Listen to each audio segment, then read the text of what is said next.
От днес пенсионерите във Владиславово имат още едно място, на което да се събират и споделят. С усилията на администрацията на Варненския район Владислав Варненчик вече функционира пенсионерски клуб Тракия. Мястото за хората от златната възраст стана факт благодарение на кмета на район Владиславово и кандидат за кмет на Варна Добромир Джиков и без нито една стотинка помощ от голяма община. През последните месеци районната администрация пое къщата на улица Панайот Карджиев и я ремонтира със средства от дарители и спонсори. Повечето от тях – наследници на тракийци. В тази връзка на церемонията присъстваха председателят на Съюза на тракийските дружества в България Красимир Премянов, председателят на Варненското тракийско дружество капитан Петко Войвода Румяна Вълчева, както и много жители на Владиславово.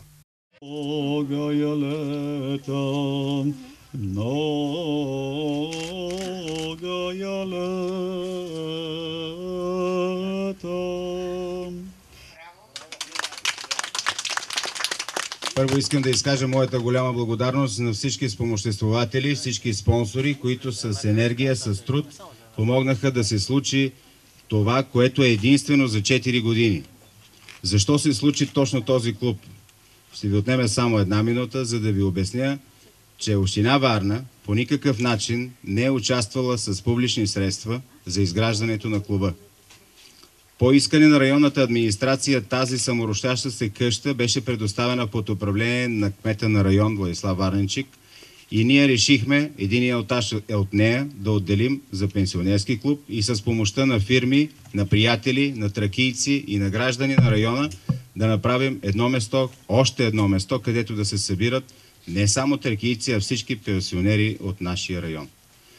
Желая успешна работа и на уредника Кака Нели, която със своето сърце и със своята работа ще може така да направи, че хората от третата или златната възраст, както каза отец Илия, да се чувстват добре и наистина техните старини да минат много по-добре, отколкото е състоянието и на икономиката, и на държавата. Благодаря ви още веднъж. От своя страна Красимир Премянов изрази своята благодарност към Добромир Джиков и му пожела успех. И тук, където сме останали живи потомци, на нас са ни нужни места, които да ни събират, да ни напомнят за това, откъде сме тръгнали, защо сме тук и какво сме длъжни да направим като българи, за да бъдем верни на, както ние наричаме, тракийската кауза.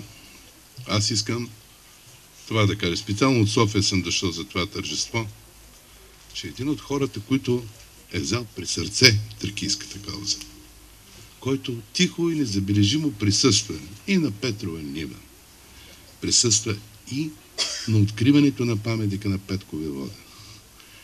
И без да се свини, без да се притеснява, когато се налага, бърка в джоба си, дарява и участва във всички акции, които тракийци вършат, защото ние сме огромна, най-старата организация, но не сме богата организация.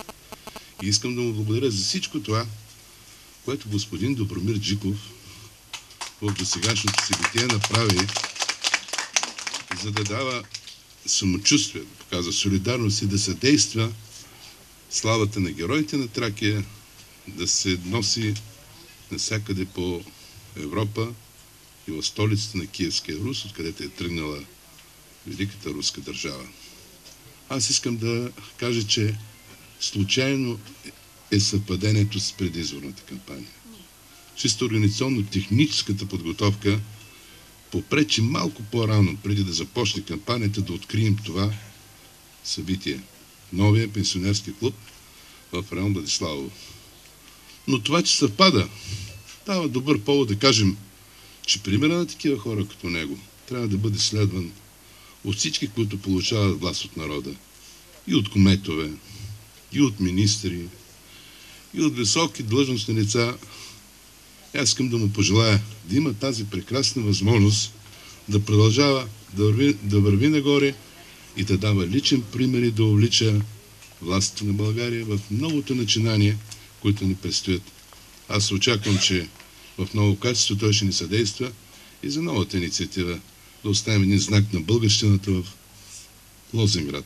Да възстановим църквата, която е порутена и само година-две трябват, за да загубим правата, да я възстановим. Така че пожелавам ви успех и се надявам, че заедно с ваша помощ, с активното участие на тракийци, ще разнасяме славата на България, ще правим известни борбите на българския народ за освобождението на Тракия от турско потисничество и от чуждия таган. Да сте жив и здрав, успехи на всички, честито събитие!